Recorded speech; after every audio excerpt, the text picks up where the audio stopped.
Favorite Father Brown Stories by G.K. Chesterton.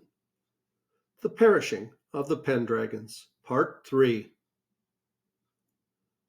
"I'm rather sorry you take this so lightly," said Fanshawe to the host. "For the truth is, I've brought these friends of mine with the idea of their helping you, as they know a good deal of these things. Don't you really believe in the family story at all?"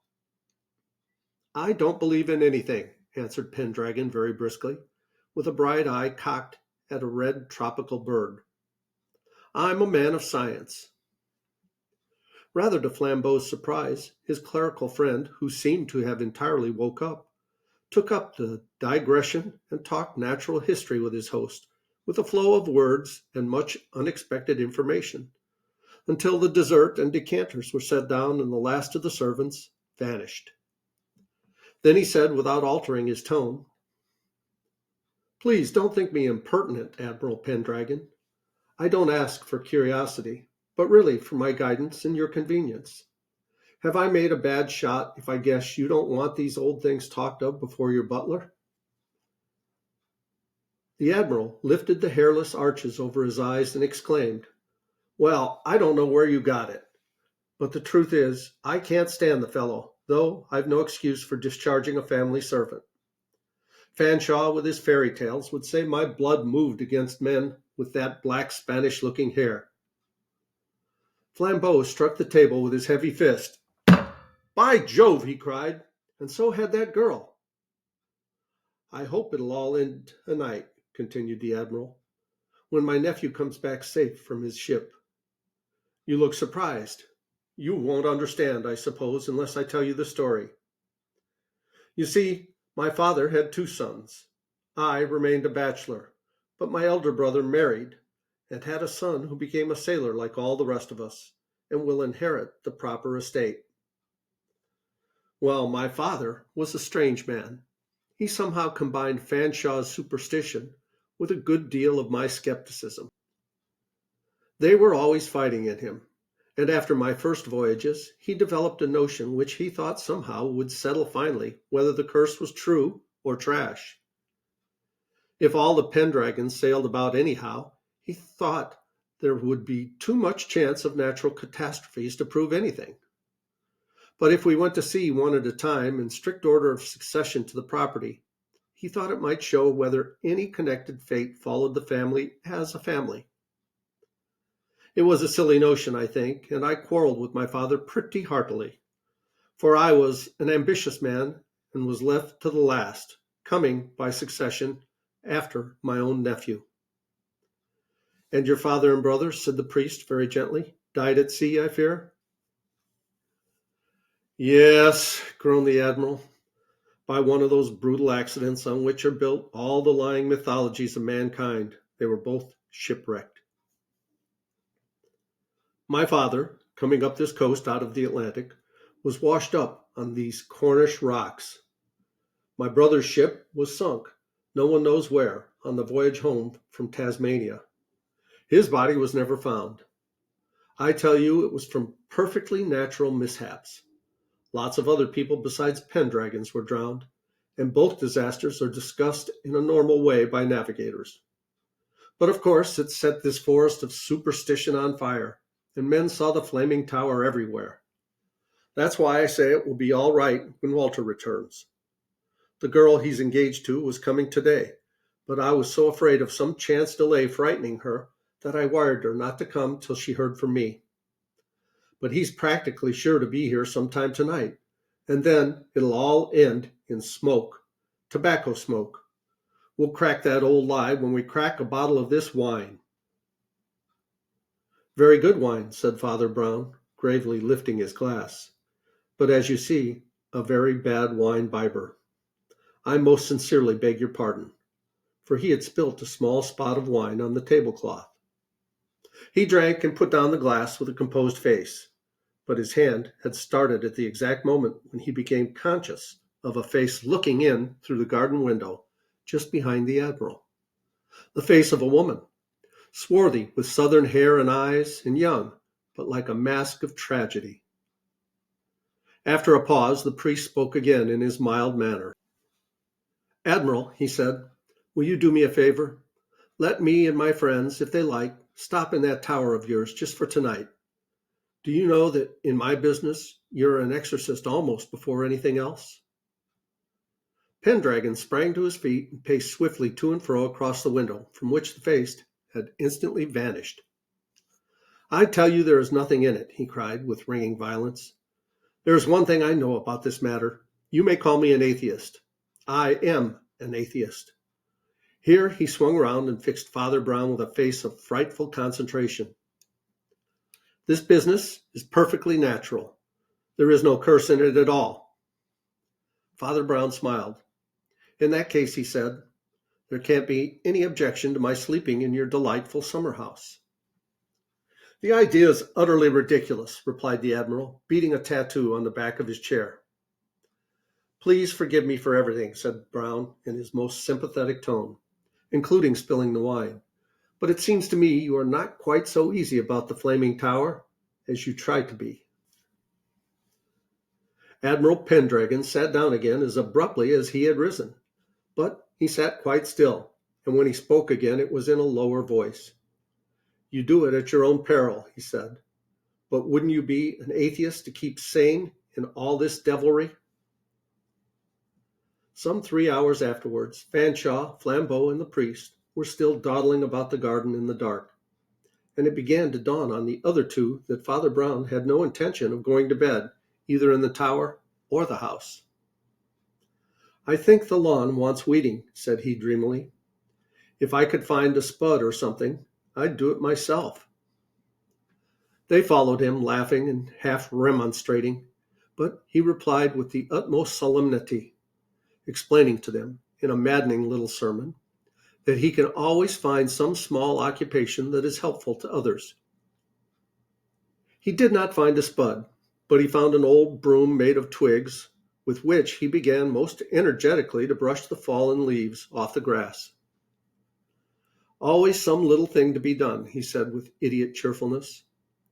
"As George Herbert says, 'Who sweeps an admiral's garden in Cornwall, as for thy laws makes that and the action fine.' And now," he added, suddenly slinging the broom away, "let's go and water the flowers." With the same mixed emotions, they watched him uncoil some considerable lengths of the large garden hose, saying with an air of wistful discrimination, "The red tulips before the yellow, I think. Look a bit dry, don't you think?" He turned the little tap on the instrument, and the water shot out straight and solid as a long rod of steel. "Look out, Samson!" cried Flambeau. "Why, you've cut off the tulips' heads." Father Brown stood ruefully contemplating the decapitated plants. "Mine does seem to be a rather kill or cure sort of watering," he admitted, scratching his head. "I suppose it's a pity I didn't find the spud. You should have seen me with the spud. Talking of tools, you've got that sword stick, Flambeau, you always carry?" "That's right, and Sir Cecil could have the sword that the Admiral threw away by the fence here. How grey everything looks." "The mist rising from the river," said the staring Flambeau. Almost as he spoke, the huge figure of the hairy gardener appeared on a higher ridge of the trenched and terraced lawn, hailing them with a brandished rake and a horribly bellowing voice. "Put down that hose," he shouted. "Put down that hose and go to your—" "I'm fearfully clumsy," replied the reverend gentleman weakly. "Do you know, I upset some wine at dinner?" He made a wavering half-turn of apology toward the gardener, with the hose still spouting in his hand. The gardener caught the cold crash of the water full in his face like the crash of a cannonball, staggered, slipped, and went sprawling with his boots in the air. "How very dreadful," said Father Brown, looking round in a sort of wonder. "Why, I've hit the man." He stood with his head forward for a moment, as if looking or listening, and then set off at a trot toward the tower, still trailing the hose behind him. The tower was quite close, but its outline was curiously dim. "Your river mist," he said, "has a rum smell." "By the Lord, it has!" cried Fanshawe, who was very white. "But you can't mean—" "I mean," said Father Brown, "that one of the Admiral's scientific predictions is coming true tonight. This story is going to end in smoke." As he spoke, A most beautiful rose-red light seemed to burst into blossom like a gigantic rose, but accompanied with a crackling and rattling noise that was like the laughter of devils. "My God, what is this?" cried Sir Cecil Fanshawe. "The sign of the Flaming Tower," said Father Brown, and sent the driving water from his hose into the heart of the red patch. "Lucky we hadn't gone to bed," ejaculated Fanshawe. "I suppose it can't spread to the house." "You may remember," said the priest quietly, "that the wooden fence that might have carried it was cut away." Flambeau turned electrified eyes upon his friend, but Fanshawe only said rather absently, "Well, nobody can be killed anyhow." "This is a rather curious kind of tower," observed Father Brown. "When it takes to killing people, it always kills people who are somewhere else." At the same instant, the monstrous figure of the gardener with the streaming beard stood again on the green ridge against the sky, waving others to come on, but now waving not a rake but a cutlass. Behind him came the two negroes, also with the old crooked cutlasses out of the trophy, but in the blood-red glare with their black faces and yellow figures, they looked like devils carrying instruments of torture. In the dim garden behind them, a distant voice was heard calling out brief directions.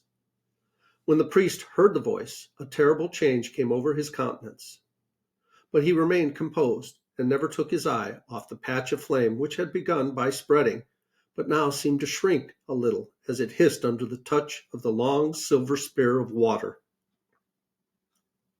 He kept his finger along the nozzle of the pipe to ensure the aim, and attended to no other business, knowing only by the noise in the semi-conscious corner of the eye the exciting incidents that began to tumble themselves about the island garden.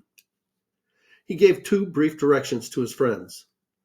One was, "Knock these fellows down somehow and tie them up, whoever they are. There's rope down by those faggots. They want to take away my nice hose." The other was, "As soon as you get a chance, call out to the canoeing girl. She's over on the bank with the gypsies. Ask her if they could get some buckets across and fill them from the river." Then he closed his mouth and continued to water the new red flower as ruthlessly as he had watered the red tulip. He never turned his head to look at the strange fight that followed between the foes and friends of the mysterious fire. He almost felt the island shake when Flambeau collided with the huge gardener. He merely imagined how it would whirl around them as they wrestled. He heard the crashing fall and his friend's gasp of triumph as he dashed on to the first Negro, and the cries of both the blacks as Flambeau and Fanshawe bound them. Flambeau's enormous strength more than redressed the odds in the fight, especially as the fourth man still hovered near the house, only a shadow and a voice. He heard also the water broken by the paddles of a canoe, the girl's voice giving orders, the voices of gypsies answering and coming nearer, the plumbing and sucking noise of empty buckets plunged into a full stream, and finally the sound of many feet around the fire. But all this was less to him than the fact that the red rent, which had lately once more increased, had once more slightly diminished. Then came a cry that very nearly made him turn his head. Flambeau and Fanshawe, now reinforced by some of the gypsies, had rushed after the mysterious man by the house, and he heard from the other end of the garden the Frenchman's cry of horror and astonishment. It was echoed by a howl not to be called human, as the being broke from their hold and ran along the garden. 3 times at least it raced around the whole island in a way that was as horrible as the chase of a lunatic, both in the cries of the pursued and the ropes carried by the pursuers, but was more horrible still because it somehow suggested one of the chasing games of children in a garden. Then, finding them closing in on every side, the figure sprang upon one of the higher river banks and disappeared with a splash into the dark and driving river. "You can do no more, I fear," said Brown in a voice cold with pain. "He has been washed down to the rocks by now, where he has sent so many others. He knew the use of a family legend."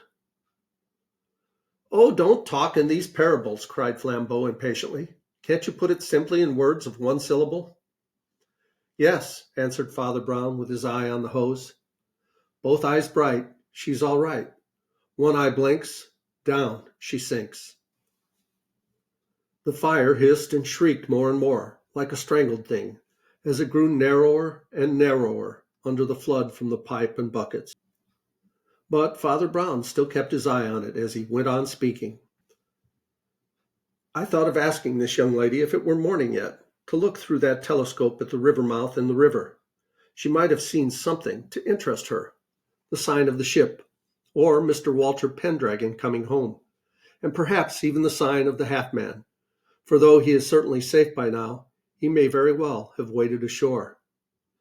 He has been within a shave of another shipwreck, and would never have escaped it if the lady hadn't had the sense to suspect the old admiral's telegram and come down to watch him. Don't let's talk about the old admiral. Don't let's talk about anything. It's enough to say that whenever this tower with its pitch and resin wood really caught fire, the spark on the horizon always looked like the twin light of the coast lighthouse. And that, said Flambeau, is how the father and brother died. The wicked uncle of the legends very nearly got his estate after all. Father Brown did not answer. Indeed, he did not speak again save for civilities, till they were all safe round a cigar box in the cabin of the yacht. He saw that the frustrate fire was extinguished, and then refused to linger, though he actually heard young Pendragon escorted by an enthusiastic crowd come tramping up the riverbank, and might, had he been moved by more romantic curiosities, have received the combined thanks of the man from the ship and the girl from the canoe. But his fatigue had fallen on him once more, and he only started once when Flambeau abruptly told him he had dropped cigar ash on his trousers. "That's no cigar ash," he said rather wearily. "That's from the fire. But you don't think so because you're all smoking cigars. That's just the way I got my first faint suspicion about the chart." "Do you mean Pendragon's chart of his Pacific Islands?" asked Fanshawe. "You thought it was a chart of the Pacific Islands," answered Brown. "Put a feather with a fossil and a bit of coral, and everyone will think it's a specimen. Put the same feather with a ribbon and an artificial flower, and everyone will think it's for a lady's hat. Put the same feather with an ink bottle, a book, and a stack of writing papers, and most men will swear they've seen a quill pen. So you saw that map among tropic birds and shells and thought it was a map of Pacific Islands. It was the map of this river." "But how do you know?" asked Fanshawe. "I saw the rock you thought was like a dragon, and the one like Merlin, and—" "You seem to have noticed a lot as we came in," cried Fanshawe. "We thought you were rather abstracted." "I was seasick," said Father Brown simply. "I felt simply horrible. But feeling horrible has nothing to do with not seeing things." And he closed his eyes.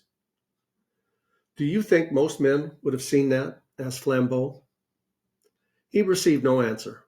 Father Brown was asleep. Well, I hope you enjoyed that, and I hope you come back for the next one, when we read The Salad of Colonel Cray. Please like, subscribe, and leave a comment below. I'd love to hear from you guys. I love you. As Tigger says, ta-ta for now.